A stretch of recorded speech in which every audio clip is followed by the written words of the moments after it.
There is no other tank in AFV history which has captured the popular imagination more than the Panzer VI Tiger SDKFZ 181 of World War II. Nothing epitomizes armored conflict to the general public like its massive structure on the battlefield. It is the one tank most people can name, even if they have little or no real interest in tanks. From the early days of combat against this tank in World War II until the present day, the fame of the Tiger spans, in equal amounts, its real development history, combat performance, and fandom. It is a tank with many flaws, and one whose mystique, even back in World War II, was out of all proportion to its utility and service as a combat vehicle. Yet, despite its flaws and problems, the tank remains a potent symbol of World War II, and, for many, it is the tank which served as their introduction to the world of armored fighting vehicles. The first unit equipped with the Tiger was the 1st Company of the 502nd Heavy Panzer Battalion, which received 4 vehicles in August 1942 while serving on the Leningrad front.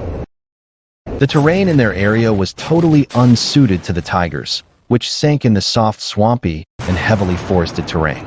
As a result, they were easily targeted by Soviet anti-tank gunners and repeatedly hit. Although none of the hits penetrated their armor, 3 became disabled either through mechanical failure or breaking the tracks. These vehicles then had to be recovered, a difficult task for such a heavy tank, and repairs were needed. It was during the Soviet 1943 offensive that the impact of the Tiger was truly felt when, despite operating not more than 7 Tigers in the field at any time, they are credited with nearly a quarter of all Soviet tank losses. Hardly surprising, as the Soviet 76mm T-34 tank's gun was unable to pierce even the side or rear armor on the Tiger. The first large-scale combat action for the Tiger I took place in July 1943 during Operation Citadel at Kursk, when 146 Tigers were used. 2 heavy tank battalions, 503rd and 505th, took part in Operation Citadel, including the Battle of Kursk, with 1 battalion each on the northern and southern flanks of the Kursk salient. The operation was designed to encircle. Although the Tiger often proved dominating, when it saw action, the operation ultimately failed, and the Germans were again put on the defensive. Tigers which had to be abandoned, with battalions unable to perform required maintenance or repairs. Tigers eventually served with 10 Wehrmacht heavy tank battalions, 1 training battalion, 3 SS heavy tank battalions, and the Grossdeutschland Panzergrenadier Division received a single company of Tigers. Between these units, the vehicles served across the Eastern, Western, and North African fronts. In theory, a Tiger-equipped heavy tank battalion consisted of 5 companies, including 1 headquarter company. Each company had a headquarter section and 3 platoons of 4 Tigers each, for a total of 59 Tigers per battalion. This was later revised down to 45 Tigers per battalion, but even reduced to 45. In practice, each battalion was rarely at full strength. The Tiger I is unquestionably a formidable-looking tank with strong, purposeful lines and squat, brutish appearance. The German propaganda machine worked hard to promote its image. Tiger crews were handpicked from the top students at the tank training schools. The Tiger's 88mm gun would be capable of penetrating the American M4 Sherman from 100 meters and the turret front from 1,800 meters. The M4 Sherman's 75mm gun would not penetrate the Tiger frontally at any range and needed to be within 100 meters to achieve a sight. In the North African campaign, the Tiger I first saw action during the Tunisian campaign on December 1, 1942, east of Tabourba, when 3 Tigers attacked an olive grove 5 kilometers west of Jadida. The thick olive grove made visibility very limited, and enemy tanks were engaged at close range. The Tigers were hit by a number of M3 Lee tanks firing at a range of 80 to 100 meters.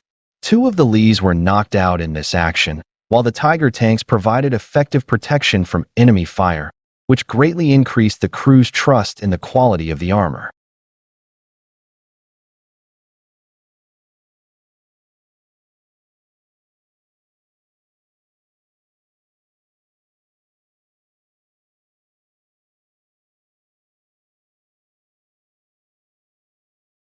On April 11, 1945, a Tiger I destroyed 3 M4 Sherman tanks and an armored car advancing on a road. On April 12, a Tiger I destroyed 2 Comet tanks, 1 half-track and 1 scout car. This Tiger I was destroyed by a Comet tank of a squadron of the 3rd Royal Tank Regiment on the next day without infantry support.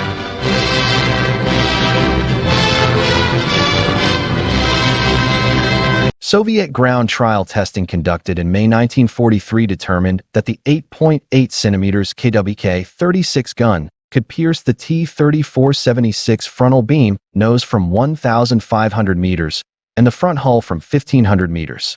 A hit to the driver's hatch would force it to collapse inwards and break apart. At a side impact angle of 30 degrees, the 120 mm hull armor of the Soviet IS-2 model 1943 would be defeated between 100 and 300 meters at the driver's front plate and nose.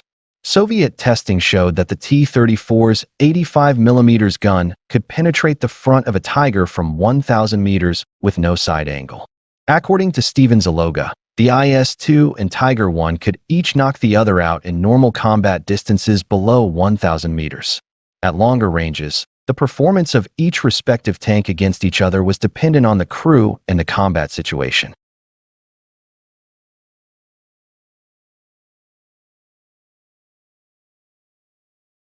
Tigers had a top speed of about 45 kilometers per hour over optimal terrain. However, medium tanks of the time, such as the Sherman or T-34, had on average a top speed of about 45 kilometers per hour.